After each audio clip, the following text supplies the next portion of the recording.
late. I have to say that. Weeks late. Office of Management and Budget. And he will be, I think, a fantastic addition. Paul Singer just left. As you know, Paul was very much involved with the anti-Trump, or as they say, never Trump. And Paul just left, and he's given us his total support. And it's all about unification. We're unifying the party, and hopefully we're going to be able to unify the country. It's very important to me. I've been talking about that for a long time, but it's very, very important to me. So I want to thank Paul Singer for being here and for coming up to the office. He was a very strong opponent, and now he's a very strong ally, and I appreciate that. I think I'll say a few words, and then we'll take some questions. And I had this time. We've been negotiating a lot of different transactions to save money on contracts that were terrible, including airplane contracts that were out of control and late and terrible, just absolutely catastrophic in terms of what was happening. And we've done some really good work. We're very proud of that. And then right after that, you prepare yourselves. We'll do some questions, unless you have no questions. That's always a possibility. I'm here today to update the American people on the incredible progress that has been made in the last 4 weeks since my inauguration. We have made incredible progress. I don't think there's ever been a president elected who in this short period of time has done what we've done. A new Rasmussen poll, in fact, because the people get it. Much of the media doesn't get it. They actually get it, but they don't write it, let's put it that way. But a new Rasmussen poll just came out just a very short while ago, and it has our approval rating at 55% and going up. The stock market has hit record numbers, as you know, and there has been a tremendous surge of optimism in the business world, which is, to me, means something much different than it used to. It used to mean, oh, that's good. Now it means that's good for jobs. Very different. Plants and factories are already starting to move back into the United States, and big league, Ford, General Motors, so many of them. I'm making this presentation directly to the American people with the media present, which is an honor to have you. This morning, because many of our nation's reporters and folks will not tell you the truth and will not treat the wonderful people of our country with the respect that they deserve. And I hope going forward we can be a little bit different and maybe get along a little bit better if that's possible. Maybe it's not, and that's okay too.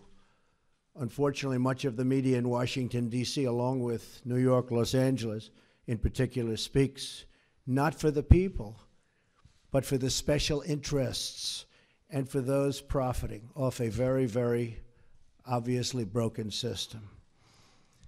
The press has become so dishonest that if we don't talk about it, we are doing a tremendous disservice to the American people. Tremendous disservice. We have to talk about it to find out what's going on, because the press, honestly, is out of control. The level of dishonesty is out of control. I ran for president to represent the citizens of our country. I am here to change the broken system so it serves their families and their communities well. I am talking and really talking on this very entrenched power structure, and what we're doing is we're talking about the power structure. We're talking about its entrenchment. As a result, the media is going through what they have to go through to oftentimes distort, not all the time, and some of the media is fantastic, I have to say. They're honest and fantastic. But much of it is not. The distortion, and we'll talk about it, you'll be able to ask me questions about it. But we're not going to let it happen, because I'm here again to take my message straight to the people. As you know, our administration inherited many problems across government and across the economy. To be honest, I inherited a mess. It's a mess. At home and abroad, a mess. Jobs are pouring out of the country. You see what's going on with all of the companies leaving our country, going to Mexico and other places. Low pay, low wages, mass instability overseas, no matter where you look. The Middle East, a disaster. North Korea, We'll take care of it, folks. We're going to take care of it all. I just want to let you know, I inherited a mess. Beginning on day one, our administration went to work to tackle these challenges. On foreign affairs, we've already begun enormously productive talks with many foreign leaders, much of it you've covered, to move forward towards stability, security, and peace in the most troubled regions of the world, of which there are many. We have had great conversations with the United Kingdom and meetings, Israel, Mexico, Japan, China, and Canada. Really, really productive conversations. I would say far more productive than you would understand. We've even developed a new council with Canada to promote women's business leaders and entrepreneurs. Very important to me, very important to my daughter Ivanka. I have directed our defense community, headed by our great general, now Secretary Mattis. He's over there now working very hard to submit a plan for the defeat of ISIS, a group that celebrates the murder and torture of innocent people in large sections of the world. It used to be a small group, now it's in large sections of the world. They've spread like cancer. ISIS has spread like cancer. Another mess I inherited. And we have imposed new sanctions on the nation of Iran, who's totally taken advantage of our previous administration. And they're the world's top sponsor of terrorism. And we're not going to stop until that problem is properly solved. And it's not properly solved now. It's one of the worst agreements I've ever seen drawn by anybody. I've ordered plans to begin for the massive rebuilding of the United States military. I've had great support from the Senate. I've had great support from Congress generally. We've pursued this rebuilding in the hopes that we will never have to use this military. And I will tell you, that is I would be so happy if we never had to use it. But our country will never have had a military like the military we're about to build and rebuild. We have the greatest people on earth in our military, but they don't have the right equipment, and their equipment is old. I used it. I talked about it at every stop. Depleted. It's depleted. It won't be depleted for long. And I think one of the reasons I'm standing here instead of other people is that, frankly, I talked about we have to have a strong military. We have to have strong law enforcement also. So we do not go abroad in the search of war. We really are searching for peace, but it's peace through strength. At home, we have begun the monumental task of returning the government back to the people on a scale not seen in many, many years. In each of these actions, I'm keeping my promises to the American people. These are campaign promises. Some people are so surprised that we're having strong borders. Well, that's what I've been talking about for a year and a half, strong borders. They're so surprised. Oh, he's having strong borders. Well, that's what I've been talking about to the press and to everybody else. One promise after another, after years of politicians lying to you to get elected. They lied to the American people in order to get elected. Some of the things I'm doing probably aren't popular, but they're necessary for security and for other reasons.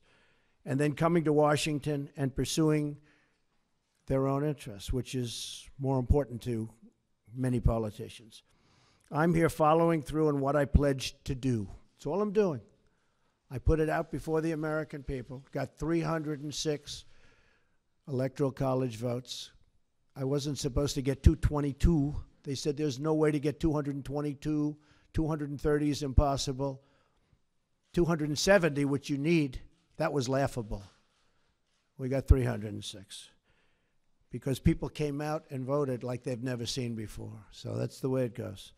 I guess it was the biggest electoral college win since Ronald Reagan. In other words, the media is trying to attack our administration because they know we are following through on pledges that we made, and they're not happy about it for whatever reason. And but a lot of people are happy about it. In fact, I'll be in Melbourne, Florida at 5 o'clock on Saturday, and I just heard that the crowds are massive that want to be there.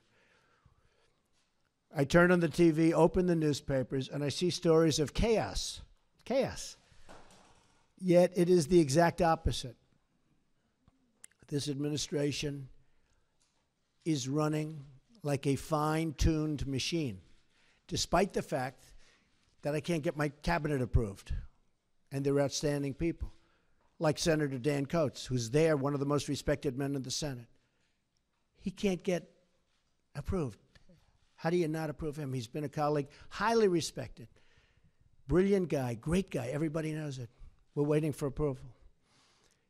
So we have a wonderful group of people that's working very hard, that's being very much misrepresented about, and we can't let that happen. So if the Democrats, who have, all you have to do is look at where they are right now. The only thing they can do is delay, because they've screwed things up royally, believe me. Let me list to you some of the things that we've done in just a short period of time. I just got here. I got here with no cabinet. Again, each of these actions is a promise I made to the American people. So we'll go over just some of them, and we have a lot happening next week and in the weeks coming. We've withdrawn from the job-killing disaster known as Trans-Pacific Partnership. We're going to make trade deals, but we're going to have one-on-one deals, bilateral. We're going to have one-on-one deals. We've directed the elimination of regulations that undermine manufacturing and called for expedited approval of the permits needed for America and American infrastructure. And that means plant, equipment, roads, bridges, factories. People take 10, 15, 20 years to get disapproved for a factory. They go in for a permit. It's many, many years. And then at the end of the process, they spend tens of millions of dollars on nonsense. And at the end of the process, they get rejected. Now, they may be rejected with me, but it's going to be a quick rejection. Not going to take years. But mostly, it's going to be an acceptance. We want plants built, and we want factories built, and we want the jobs. We don't want the jobs going to other countries. We've imposed a hiring freeze on non-essential federal workers. We've imposed a temporary moratorium on new federal regulations. We've issued a game-changing new rule that says for each one new regulation, 2 old regulations must be eliminated. Makes sense. Nobody's ever seen regulations like we have. You go to other countries and you look at industries they have and you say, let me see your regulations. And they're a fraction, just a tiny fraction of what we have. And I want regulations because I want safety, I want all environmental situations to be taken properly care of. It's very important to me. But you don't need 4 or 5 or 6 regulations to take care of the same thing. We've stood up for the men and women of law enforcement, directing federal agencies to ensure they are protected from crimes of violence.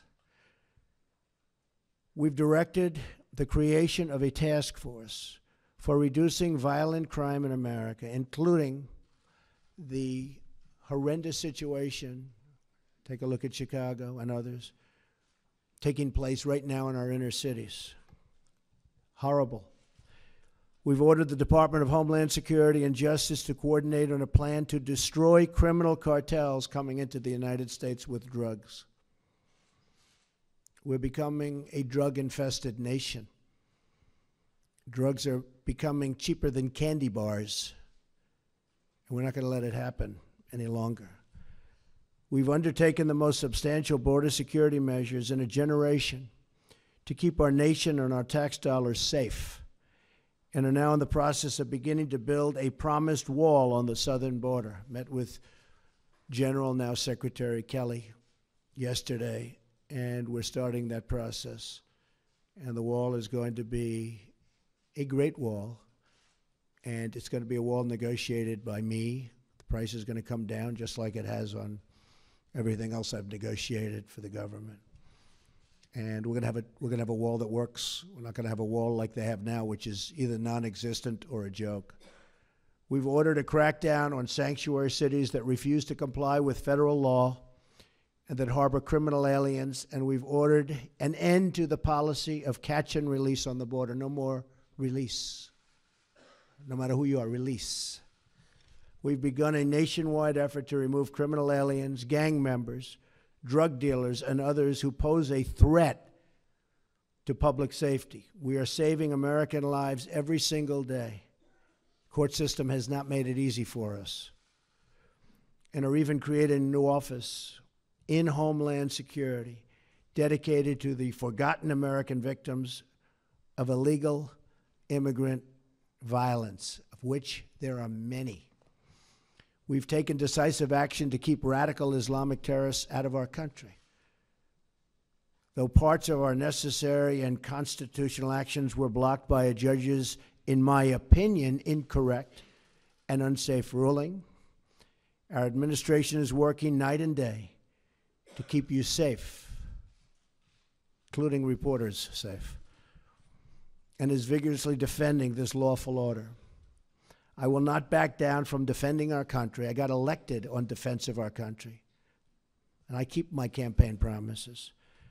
And our citizens will be very happy when they see the result. They already are, I can tell you that. Extreme vetting will be put in place, and it already is in place in many places. In fact, we had to go quicker than we thought because of the bad decision we received from a circuit that has been overturned at a record number.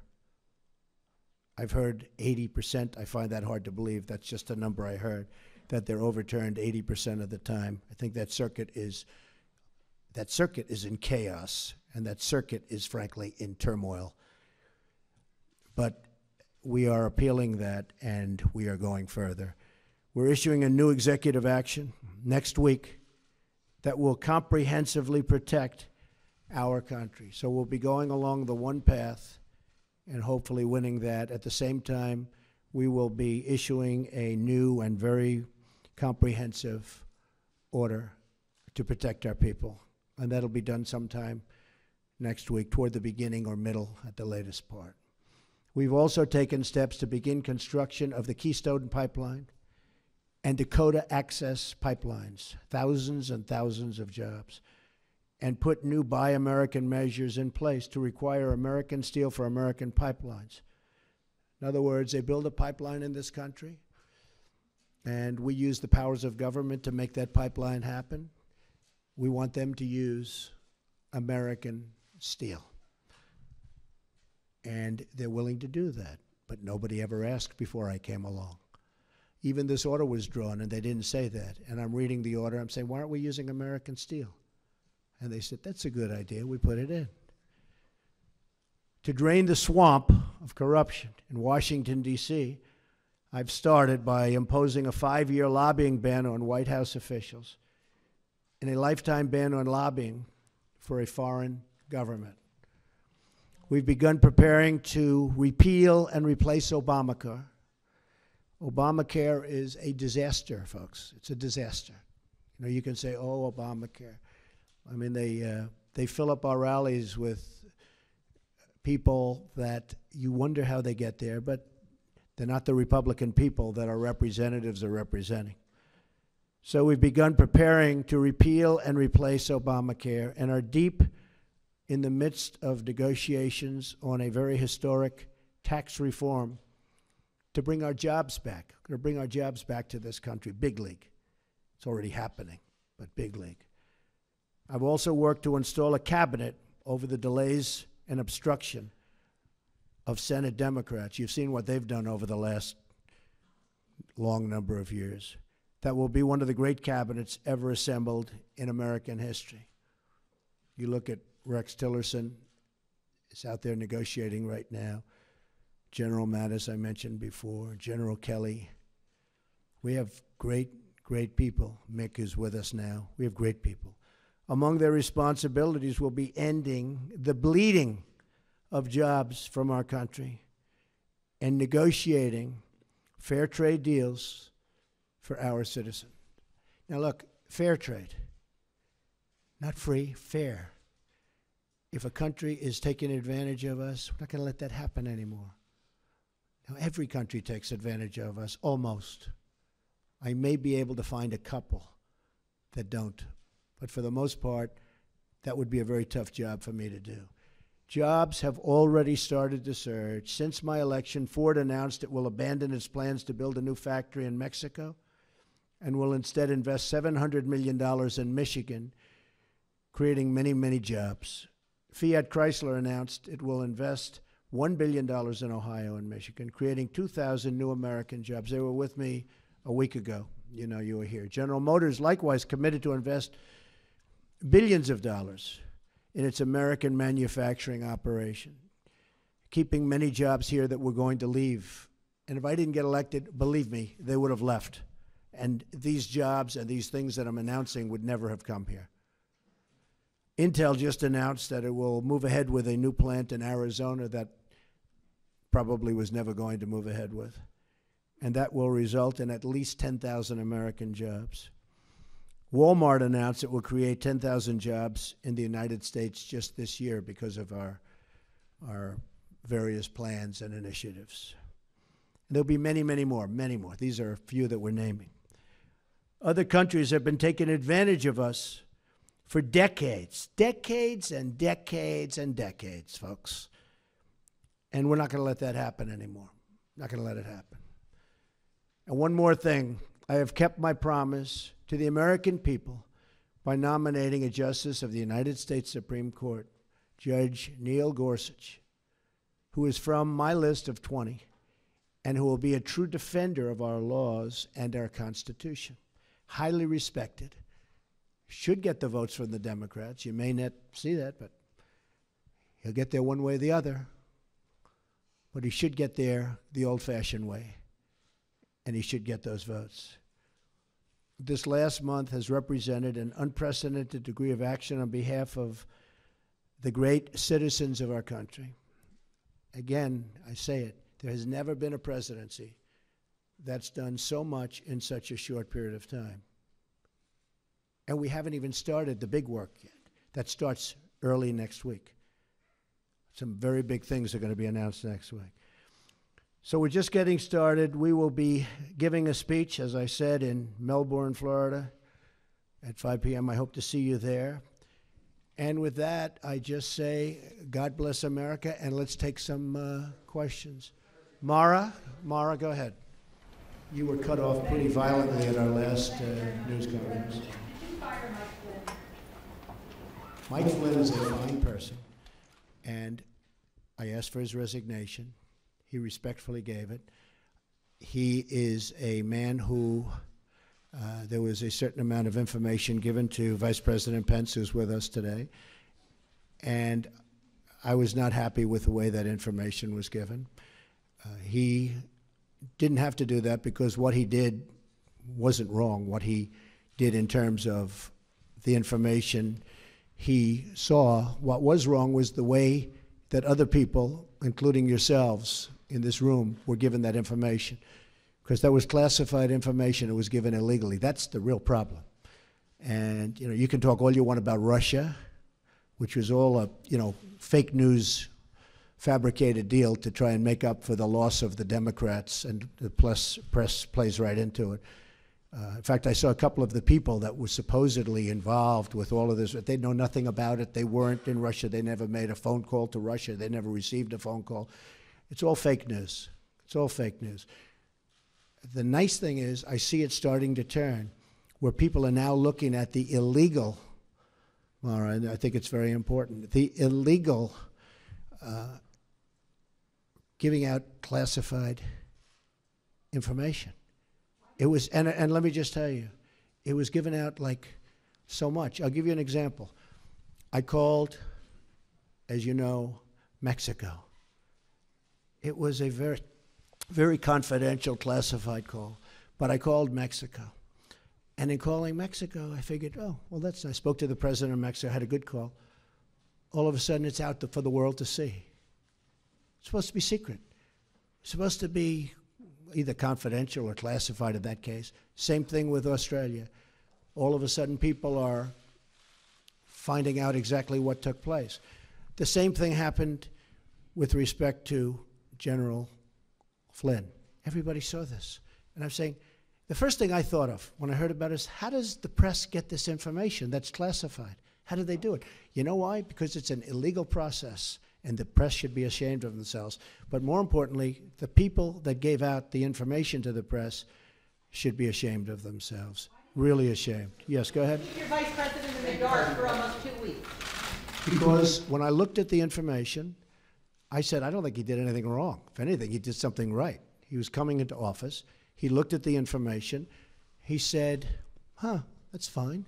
That's what they're supposed to do. They're supposed to be, and he didn't just call Russia. He called and spoke to both ways. I think there were 30-some-odd countries. He's doing the job. You know, he was just doing his job.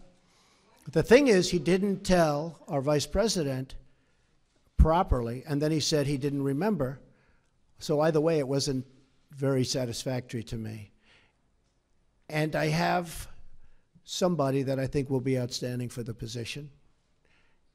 And that also helps, I think, in the making of my decision. But he didn't tell the Vice President of the United States the facts, and then he didn't remember. And that just wasn't acceptable to me. Yes.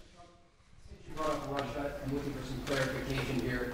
During your campaign, did anyone from your team communicate with members of the Russian government or Russian intelligence? And if so, what was the nature of those conversations? Well, the Daily New York Times wrote a big, long front-page story yesterday. And it was very much discredited, as you know. It's a joke. And the people mentioned the story. I noticed they were on television today saying they never even spoke to Russia. They weren't even a part, really. I mean, they were such a minor part. I hadn't spoken to them. I think the one person, I don't think I've ever spoken to him. I don't think I've ever met him. And he actually said he was a very low-level member of, I think, a committee for a short period of time. I don't think I ever met him. Now, it's possible that I walked into a room and he was sitting there, but I don't think I ever met him. I didn't talk to him ever, and he thought it was a joke. The other person said he never spoke to Russia, never received a call, look at his phone records, et cetera, et cetera. And the other person, people knew that he represented various countries, but I don't think he represented Russia, but knew that he represented various countries. That's what he does. I mean, people know that. That's Mr. Manafort, who's, by the way, a respected man. He's a respected man. But I think he represented the Ukraine or Ukraine government or somebody. But people knew that. Everybody knew that. So these people, and he said that he has absolutely nothing to do and never has with Russia. And he said that very forcefully. I saw his statement. He said it very forcefully. Most of the papers don't print it because that's not good for their stories.